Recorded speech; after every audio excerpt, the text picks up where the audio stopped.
The rescue mission came 2 months after the attack on Forward Operating Base Whiskey, when Sarah had returned to what she thought would be routine communication duties. Intelligence reports indicated that a small convoy carrying civilian contractors had been ambushed in a remote valley about 40 miles from the base. 3 Americans were missing and presumed captured, while 2 others had been confirmed dead at the ambush site. Sarah was monitoring multiple frequencies in the communication center when the call came in from Special Operations Command. They needed immediate communication support for a rescue operation being planned by a joint team that included Army Rangers, Special Forces operators, and intelligence specialists. The mission would require precise coordination between ground forces, air support, and surveillance assets operating in hostile territory. Comm Center, this is Major Reynolds from SOC. We need your best people for communication support on a priority rescue operation. How soon can you have a team ready for deployment? Sarah looked around the communication center, where her regular team was handling routine traffic and equipment maintenance. The mission Major Reynolds was describing would require someone with experience in high-stress tactical communication and the ability to work effectively under combat conditions. Sir, I can have a communication team ready within 30 minutes. What are the specific requirements for this operation? We need someone who can maintain contact between multiple elements operating in mountainous terrain with potential electronic interference. The person will be embedded with the rescue team and will need to coordinate with air support, command elements, and possibly enemy communication intercepts. Sarah realized immediately that this was exactly the kind of mission she had been preparing for throughout her deployment. The experience gained during the base attack had given her skills that were directly applicable to special operations support. She also knew that her team's expertise in communication technology and tactical coordination made them ideal candidates for this assignment. Sir, I recommend that I personally deploy with the rescue team. I have the most experience with tactical communication coordination, and my team here can maintain base operations during my absence. There was a brief pause before Major Reynolds responded. Sergeant Martinez, I've reviewed your record from the base defense operation. Your communication coordination during that incident was exceptional. Are you prepared to deploy into hostile territory with a special operations team? Yes, sir. I can be ready for briefing in 15 minutes. The next 4 hours were a whirlwind of mission planning, equipment preparation, and intelligence briefings that introduced Sarah to a level of military operation she had never experienced before. The rescue team consisted of 12 highly trained soldiers led by Captain James Mitchell, an Army Ranger with multiple combat deployments and extensive experience in hostage rescue operations. The team included specialists in close-quarters combat, explosive breaching, medical treatment, and intelligence analysis. Each member had been selected for specific skills that would be needed during the complex operation they were planning.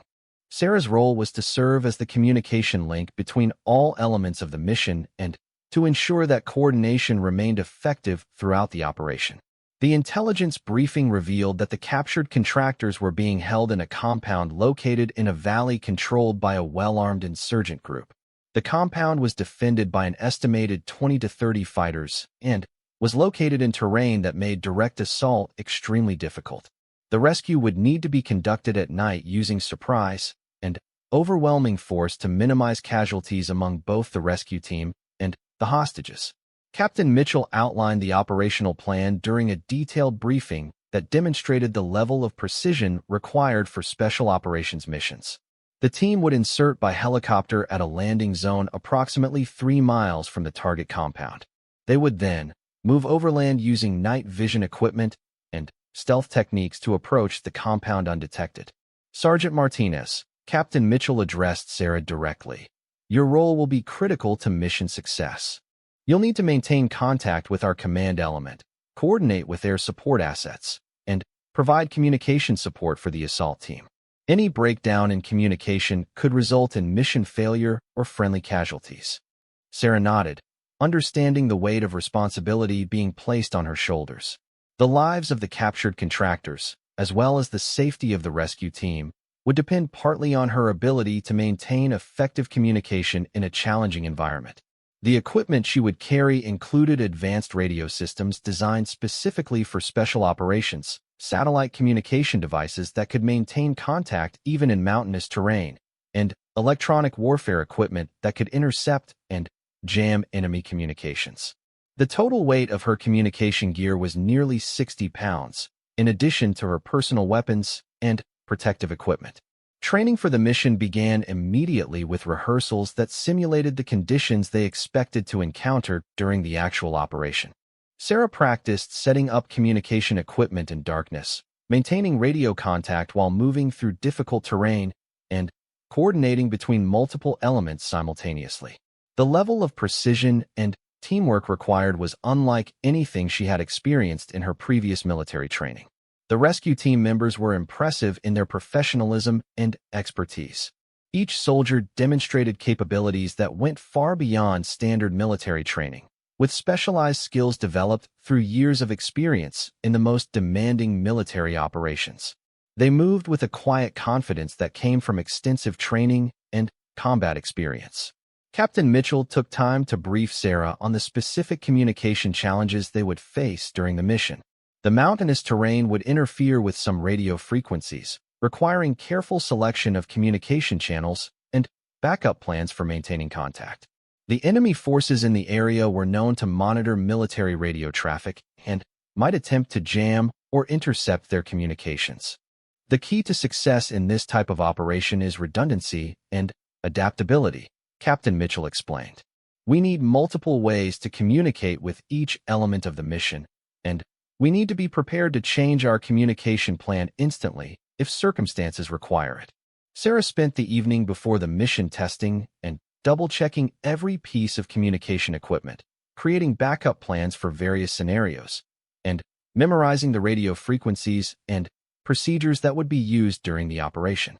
Sleep was difficult, knowing that the next night would test her abilities in ways she had never imagined.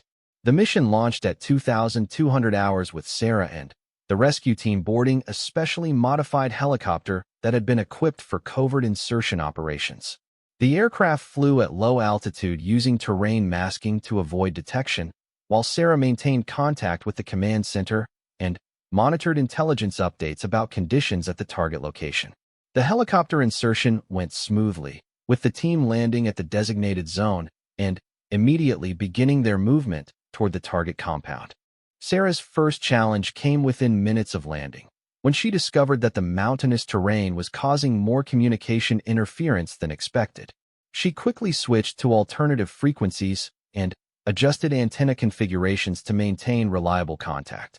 The 3-mile movement to the target took nearly 2 hours, as the team moved carefully through unfamiliar terrain while avoiding detection by enemy sentries and electronic surveillance. Sarah found herself admiring the skill and professionalism of the Rangers as they navigated through difficult ground using night vision equipment and hand signals to maintain silent coordination. Approximately 500 meters from the target compound, Captain Mitchell called a halt to conduct final reconnaissance and prepare for the assault phase. Sarah established a communication hub at this position, setting up equipment that would allow her to coordinate between the assault team, Overwatch elements, air support, and command center simultaneously. The intelligence gathered during the final reconnaissance confirmed that the hostages were being held in the main building of the compound, while enemy guards were positioned at multiple locations around the perimeter. The assault would need to be conducted quickly and with precise coordination to prevent the guards from harming the hostages during the confusion of battle. All elements, this is Ranger 6, Captain Mitchell spoke into his radio headset. We are beginning final approach to target. Overwatch teams, report when you have eyes on target. Sarah monitored the communication traffic as the various elements of the rescue team moved into their assigned positions. Sniper teams established Overwatch positions that provided covering fire and intelligence about enemy movements. Assault teams prepared to breach the compound from multiple directions. Support elements positioned themselves to provide backup and handle casualties if the operation encountered unexpected resistance. The assault began at exactly 0130 hours with coordinated breaching charges that opened multiple entry points into the compound simultaneously. Sarah found herself managing communication traffic from 6 different elements while monitoring enemy radio frequencies for signs that their presence had been detected. The operation unfolded with the precision and violence that characterized special operations missions. The assault teams moved through the compound methodically, neutralizing enemy resistance while searching for the hostages. Sarah provided real-time updates to air support assets and command elements, ensuring that everyone involved in the mission had current information about the tactical situation. Ranger 6, this is Sierra 2, came a report from one of the sniper teams. I have eyes on approximately 10 enemy fighters moving toward the compound from the east. They appear to be responding to the sounds of the assault. Sarah immediately relayed this information to Captain Mitchell and the assault teams, while also coordinating with an Apache helicopter that was providing overwatch for the operation. The helicopter crew requested permission to engage the approaching enemy forces, which Sarah coordinated through the command center while maintaining contact with the ground elements. The rescue itself was completed within 15 minutes of the initial breach. All 3 hostages were located alive in the main building and were quickly evacuated to the extraction point. However, the approach of enemy reinforcements meant that the extraction phase would be conducted under fire, requiring careful coordination between the rescue team and air support assets. All elements, this is Ranger 6. We have the packages and are moving to extract LZ. Air support, I need immediate suppression of enemy forces approaching from grid coordinates. Sarah provided the precise coordinates and target descriptions that allowed the Apache helicopter to engage the enemy reinforcements effectively. The combination of accurate targeting information and sophisticated weapons systems neutralized the threat before it could interfere with the extraction operation. The extraction helicopter arrived at the designated landing zone just as the rescue team reached the pickup point with the freed hostages. Sarah maintained communication with all elements during the extraction, ensuring that the helicopter crew had current information about threats in the area and that medical personnel were prepared to treat the hostages immediately upon arrival at the base. The flight back to Forward Operating Base Whiskey gave Sarah time to reflect on what had been accomplished during the night's operation. A mission that could have resulted in the deaths of 3 American civilians had instead ended with their successful rescue. Thanks to the skill and professionalism of the Special Operations team she had been privileged to support. Captain Mitchell approached Sarah as they prepared to disembark from the helicopter. Sergeant Martinez, your communication support tonight was outstanding. The mission succeeded partly because we maintained perfect coordination throughout the operation. I'm recommending you for recognition for your performance. The recommendation led to Sarah receiving a Bronze Star Medal for her role in the hostage rescue operation, but, more importantly, it opened opportunities for her to continue working with special operations units. She discovered that her skills in tactical communication and her ability to remain calm under extreme pressure made her valuable for the most challenging military missions. Over the following months, Sarah participated in several additional special operations missions, each presenting unique communication challenges that tested and expanded her capabilities. She developed new techniques for maintaining contact in hostile environments and created innovative solutions to communication problems that were adopted by other units throughout the region. The experience transformed her understanding of her role in the military and her potential for future service. What had begun as a technical specialty had evolved into something much more significant: the ability to serve as a critical link in the most important military operations, where communication could mean the difference between success and failure, life and death. As her deployment neared its end, Sarah found herself considering a career in special operations support, where her unique combination of technical expertise and combat experience would be highly valued. The work was demanding and dangerous, but it provided opportunities to make a meaningful difference in situations where the stakes could not be higher. The rescue mission had demonstrated that effective communication was not just about operating radio equipment or maintaining computer networks. It was about understanding the broader tactical picture, anticipating the needs of combat forces, and providing the information flow that enabled complex military operations to succeed. Sarah Martinez had discovered her calling in the mountains of Afghanistan, where she learned that a communications specialist could be much more than a voice on the radio. She could be the person who made the difference when everything was on the line, when failure was not an option, and when the lives of fellow soldiers depended on getting the job done right. The experience would shape the rest of her military career and provide her with capabilities that would prove valuable long after her deployment ended. She had become part of an elite community of military professionals who operated at the highest levels of capability and responsibility, where excellence was expected, and anything less than perfect performance could have catastrophic consequences. As she prepared to return home, Sarah knew that she would carry the lessons learned during her deployment for the rest of her life. The skills, confidence, and understanding gained through her experiences would continue to serve her well, whether in future military assignments or in whatever civilian career she might choose to pursue after completing her service to her country. The attack came 3 weeks later, at 0347 hours on a moonless Thursday morning when visibility was nearly zero and the base's night shift was at its smallest staffing level. Sarah was awakened not by alarms or explosions, but by the absence of something she had grown accustomed to hearing, the steady hum of the communications center's air conditioning system. Power failures were not uncommon at forward operating base Whiskey, but the backup generators usually kicked in within seconds. As Sarah pulled on her boots and grabbed her weapon, she noticed that the emergency lighting in her quarters had not activated either. This was not a routine power outage. She made her way through the darkened corridors toward the communications center, using the red-filtered flashlight attached to her gear to navigate. The base was unusually quiet, lacking even the normal sounds of guards making their rounds or equipment running on standby power. Something was seriously wrong.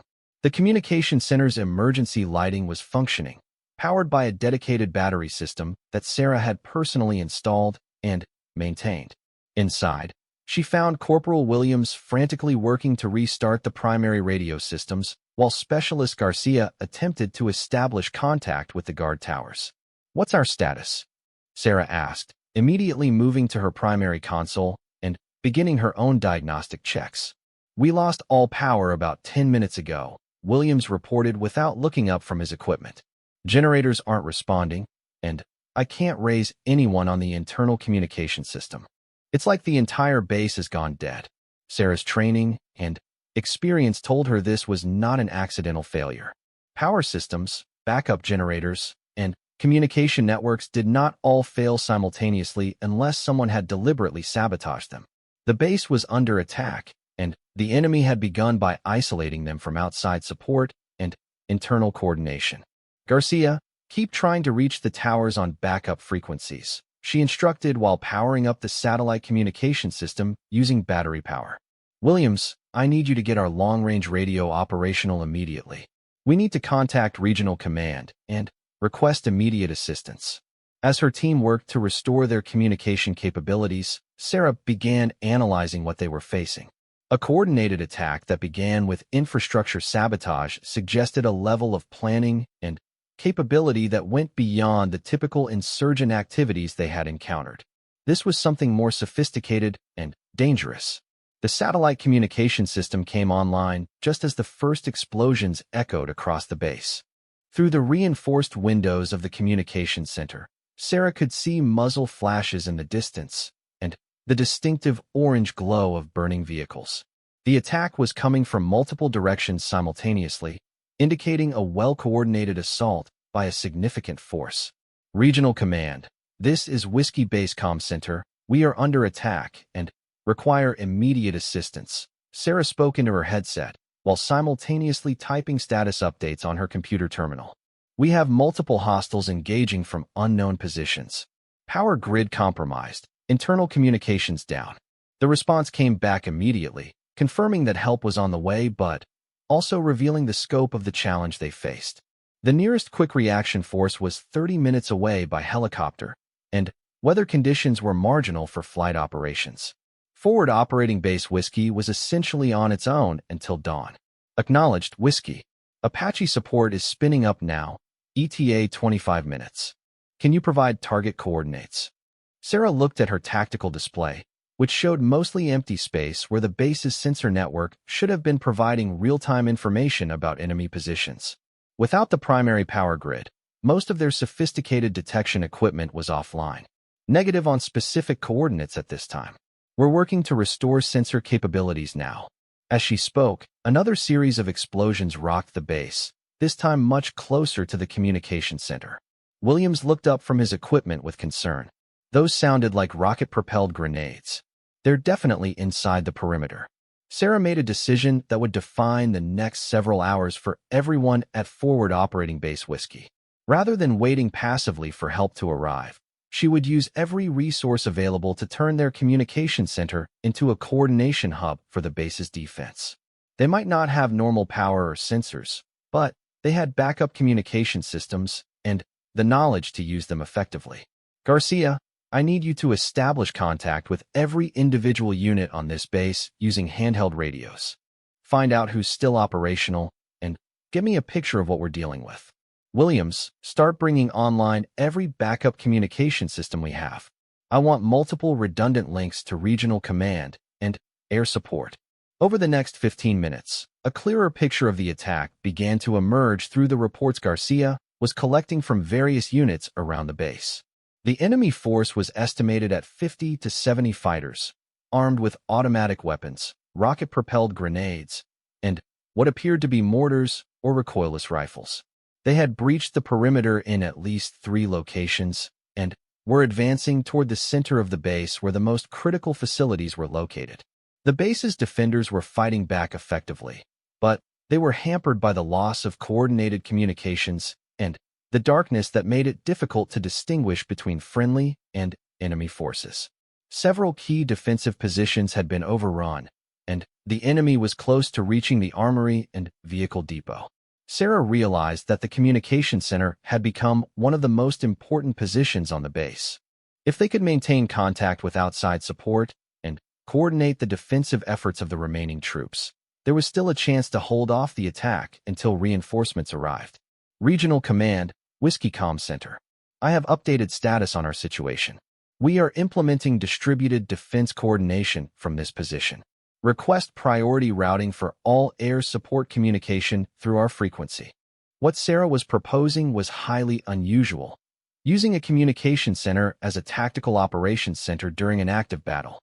Normally, such coordination would be handled by the base command post, but that facility had been one of the first targets hit during the initial assault. The ranking officers were either wounded or cut off from their normal command and control systems. Copy that, Whiskey. You are authorized to coordinate defensive operations until normal command structure can be restored. With this authorization, Sarah transformed her communication center into the nervous system for Forward Operating Base Whiskey's fight for survival. She assigned specific radio frequencies to different defensive sectors, established communication schedules with incoming air support, and created information networks that allowed isolated groups of defenders to coordinate their efforts.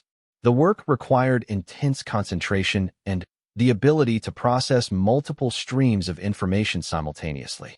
Sarah found herself talking to helicopter pilots, infantry squad leaders, and artillery observers all at the same time, while maintaining constant contact with regional command and updating tactical displays with enemy position reports. 20 minutes into the coordination effort, she received a report that changed everything.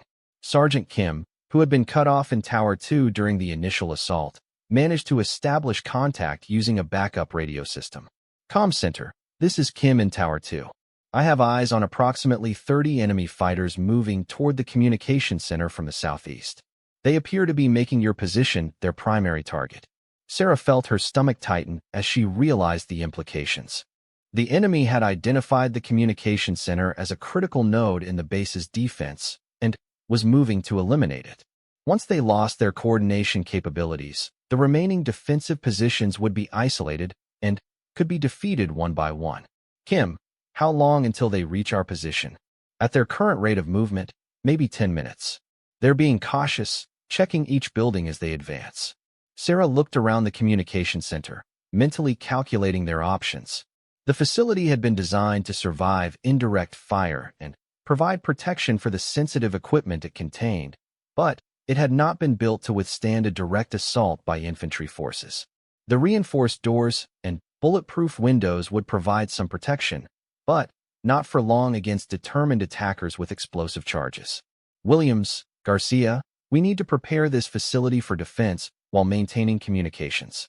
Williams, I want you to establish remote communication links that we can operate from secondary positions if we have to evacuate this building.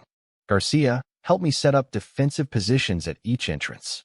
What followed was a frantic period of preparation as Sarah's team worked to create contingency plans for continuing their communication mission even if they were forced to abandon their primary facility. Williams identified several locations around the base where portable radio equipment could be set up, while Garcia gathered weapons and ammunition from the center's emergency supplies. The sound of approaching gunfire grew steadily louder as the enemy force moved closer to their position. Sarah continued coordinating defensive efforts throughout the base, but she also began preparing for the possibility that her team might soon be fighting for their lives rather than managing radio frequencies. Regional Command, Whiskey Comm Center. Enemy forces are approaching our position. We may lose primary communication capability within the next few minutes. Be advised that we are implementing contingency communication protocols. Acknowledged, Whiskey. Air support is 3 minutes out. Can you provide target designation for the force approaching your position? Sarah checked her tactical display and provided coordinates based on Sergeant Kim's reports from Tower 2. The Apache helicopters approaching the base would need precise information to engage enemy forces without hitting friendly positions in the confused battle environment. As she finished transmitting the targeting data, the lights in the communication center suddenly went out completely. Their backup battery system had finally been exhausted after running critical equipment for nearly an hour. Emergency lighting provided minimal visibility as Sarah and her team prepared to defend their position using night vision equipment and weapons they had never expected to need. The first indication that the enemy had reached their building came in the form of small explosive charges detonating against the reinforced entrance doors. The attackers were using breaching charges to force their way inside, demonstrating a level of tactical sophistication that confirmed Sarah's assessment of their capabilities. Williams, Garcia, defensive positions now, Sarah ordered while grabbing her rifle and moving to a position that would allow her to cover the main entrance. Keep the portable radio systems operational as long as possible. Through her night vision goggles, Sarah could see figures moving outside the building, positioning themselves for an assault through the breached doors. These were not amateur insurgents conducting a random attack. They were trained fighters executing a well-planned operation designed to cripple the base's ability to call for help or coordinate its defense. The attack on the communication center began with a coordinated assault through both the main entrance and a side door that had been damaged by the breaching charges. Sarah found herself in a firefight unlike anything she had experienced during her deployment, using skills she had learned in basic training but had never expected to employ in her role as a communication specialist. The confined space of the communication center worked both for and against the defenders. While it limited their ability to maneuver, it also created choke points that made it difficult for the attackers to bring their superior numbers to bear effectively. Sarah and her team used their intimate knowledge of the facility's layout to their advantage, moving between defensive positions and using equipment racks and reinforced walls as cover. The battle for the communication center lasted approximately 15 minutes, during which time Sarah's team successfully prevented the enemy from capturing or destroying the critical communication equipment. More importantly, they maintained intermittent contact with the approaching air support, providing targeting information that proved crucial for the helicopter's effectiveness once they arrived over the base. The tide of the battle turned when the Apache helicopters reached forward operating base Whiskey and began engaging the enemy forces with rockets and automatic cannon fire. The sophisticated infrared targeting systems on the aircraft allowed them to distinguish between friendly and enemy forces even in the chaotic night battle environment. With air support providing cover, the remaining defenders throughout the base began to coordinate a counterattack that gradually pushed the enemy forces back toward the perimeter. Sarah's communication center resumed full operation as portable generators were brought online, allowing her team to coordinate the final phases of the battle and guide medical evacuation helicopters to wounded personnel. By dawn, forward operating base Whiskey had successfully repelled the largest and most sophisticated attack it had ever faced. The enemy force had been defeated with significant casualties, while the base's defenders had suffered relatively light losses considering the intensity of the assault. The successful defense was attributed largely to the effective communication and coordination that had been maintained throughout the battle. As Sarah completed her after-action reports in the gray light of early morning, she reflected on how dramatically the previous night had changed her understanding of her role in the military. She had enlisted as a communications specialist, expecting to work with radios and computer systems. Instead, she had found herself serving as a tactical coordinator and combat leader during one of the most dangerous nights of her life. The experience had revealed capabilities she hadn't known she possessed and had demonstrated the critical importance of communication systems in military operations. Without the coordination provided by her team, the base's defense would have collapsed, and the consequences would have been catastrophic for everyone stationed there. Sarah Martinez never thought her morning coffee would be interrupted by gunfire. As the lead communications officer for Forward Operating Base Whiskey in eastern Afghanistan, she had grown accustomed to the distant sound of helicopters and the occasional controlled detonation from the engineering corps. But the sharp crack of automatic weapons fire at 0630 hours was definitely not on her daily schedule. She set down her metal cup and reached for her radio headset, muscle memory taking over as her fingers found the frequency dial. The base's communication center was her domain, a climate-controlled sanctuary filled with banks of radio equipment, satellite uplinks, and computer terminals that kept their remote outpost connected to the outside world. For the past 18 months, Sarah had been the voice that coordinated supply drops, medical evacuations, and intelligence updates for the 200 soldiers stationed at the base. Comms center to tower. What's your status? She spoke into her headset, switching to the guard tower frequency. Static filled her earpiece for several seconds before a young voice crackled through. Tower 3 to comm. We've got movement in the valley. Multiple vehicles approaching from the northeast. They're not responding to warning shots. Sarah's training kicked in immediately. She pulled up the base's tactical display on her main computer screen and began plotting the coordinates being relayed from the tower. Her fingers moved across the keyboard with practiced efficiency, opening communication channels to the command post, the ready response team, and the nearby air support unit. Copy that, Tower 3. I'm patching you through to command now. The next 20 minutes unfolded like a carefully choreographed dance that Sarah had practiced dozens of times in training exercises. She coordinated between multiple radio frequencies, relayed position updates to incoming Apache helicopters, and maintained contact with the Regional Operations Center 50 miles away. The approaching vehicles turned out to be a convoy of local farmers who had taken a wrong turn while trying to avoid a roadblock set up by insurgents in the next valley over. Crisis averted, Sarah allowed herself a small smile as she updated the incident log. This was exactly the kind of work she had signed up for when she enlisted 3 years ago. Growing up in a small town in New Mexico, she had always been fascinated by technology and communication systems. Her father, a retired telephone company technician, had taught her how to build radio sets from spare parts when she was 12 years old. By the time she graduated high school, Sarah could troubleshoot complex electronic systems and had earned her amateur radio operator license. The Army had recognized her talents immediately during basic training. After completing her initial communications training at Fort Gordon, Sarah had volunteered for deployment to Afghanistan. She wanted to make a difference, to use her skills where they mattered most. Forward Operating Base Whiskey was exactly the kind of assignment she had hoped for: challenging, important, and far from the routine peacetime duties that many of her classmates were performing back in the United States. The base itself was a testament to military efficiency and adaptation.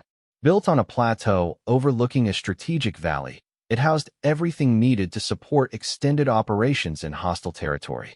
The communications center where Sarah worked was located in the heart of the base, protected by concrete barriers and positioned for optimal satellite reception. Her equipment included long-range radio systems, encrypted satellite communication links, and backup power systems that could keep everything running for days if necessary. Sarah's daily routine began at 0500 hours with equipment checks and status reports. She would review overnight message traffic, coordinate with other bases in the region, and prepare communication schedules for the day's planned operations. The work required constant attention to detail and the ability to manage multiple conversations simultaneously.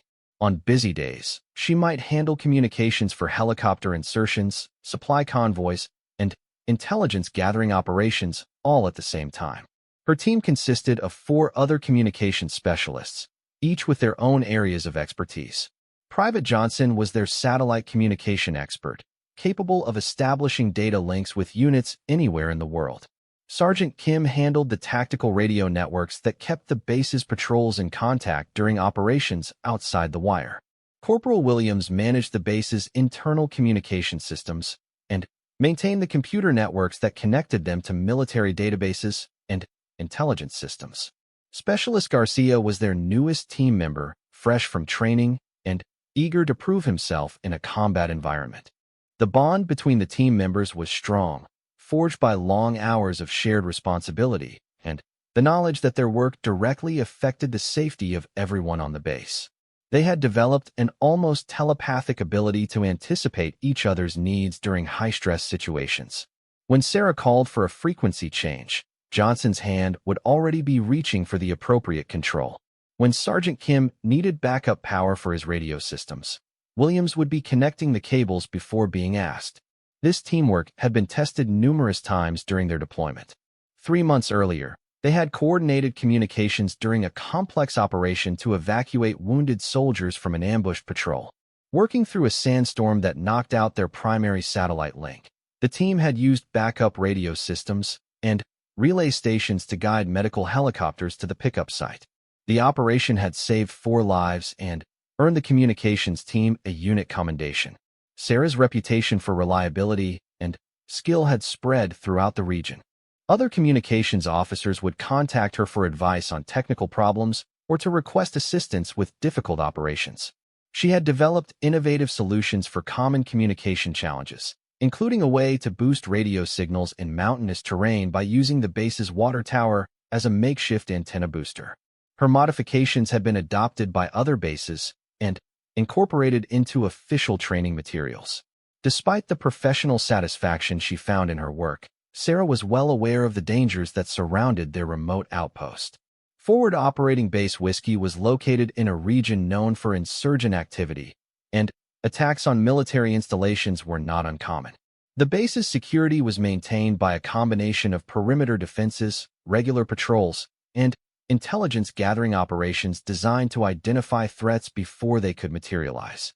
The security situation had been relatively quiet for the past 2 months, leading some soldiers to become somewhat relaxed in their vigilance. However, Sarah and her communications team remained alert to any signs of increased enemy activity in the area. They monitored radio traffic from local sources, analyzed patterns in communication intercepts, and maintained contact with intelligence units that tracked insurgent movements throughout the region. On this particular morning, as Sarah completed her incident report about the misdirected farmers, she noticed an unusual pattern in the radio traffic she had been monitoring. There were more encrypted transmissions than usual coming from the direction of the mountains to the east.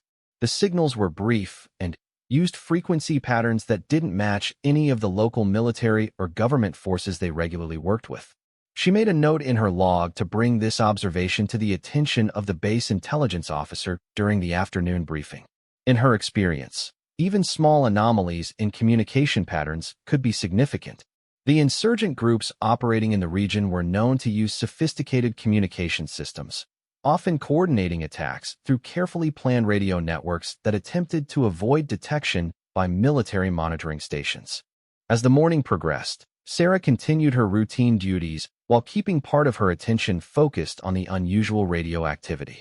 She coordinated with a supply convoy that was scheduled to arrive that afternoon, confirmed communication schedules for 2 patrol teams that were preparing to leave the base, and assisted Johnson with some technical difficulties he was having with the satellite uplink system. Around 1,000 hours, she received a call from the base motor pool requesting communication support for a vehicle recovery operation. One of the base's Humvees had broken down about 5 miles outside the perimeter while returning from a routine logistics run to a smaller outpost in the next valley. The recovery team needed reliable communication coverage while they towed the disabled vehicle back to base. Sarah assigned Specialist Garcia to handle the recovery operation communications while she continued monitoring the base's primary frequencies. It was exactly the kind of routine operation that made up the majority of their daily workload. Not particularly exciting, but essential for maintaining the base's operational capabilities. The recovery operation was proceeding smoothly when Sarah noticed that the unusual radio activity she had observed earlier was intensifying. The encrypted transmissions were becoming more frequent and seemed to be coordinating between multiple locations. She began recording the signals and plotting their approximate source locations on her tactical map. What she saw made her uncomfortable. The transmission sources appeared to be positioned around the route that the recovery team was taking to reach the broken-down Humvee. If insurgents were planning an ambush, they would likely position themselves along known travel routes and use communication systems to coordinate their attack timing. Sarah immediately contacted Sergeant Kim and shared her observations. Together, they analyzed the radio patterns and compared them to intelligence reports from similar incidents in the region. The pattern matched previous ambush preparations they had studied in their briefings. Garcia, Sarah called to her newest team member. I need you to contact the recovery team immediately. Tell them to halt their advance and wait for new instructions. Garcia looked up from his radio console with a questioning expression. Is there a problem with the operation? Possibly, Sarah replied, already reaching for the secure phone that connected directly to the base command post. I'm seeing radio activity that suggests potential hostile forces along their route. She quickly briefed the operations officer about her observations and recommendations. Within minutes, the recovery operation was placed on hold while intelligence specialists analyzed Sarah's data, and scout teams were dispatched to check the route for signs of enemy activity. The intelligence analysis confirmed Sarah's suspicions. Drone surveillance revealed at least a dozen armed individuals positioned along the road leading to the disabled vehicle. They appeared to be waiting in ambush positions, with weapons and equipment consistent with previous insurgent attacks in the region. Instead of walking into the trap, the base was able to adjust their response.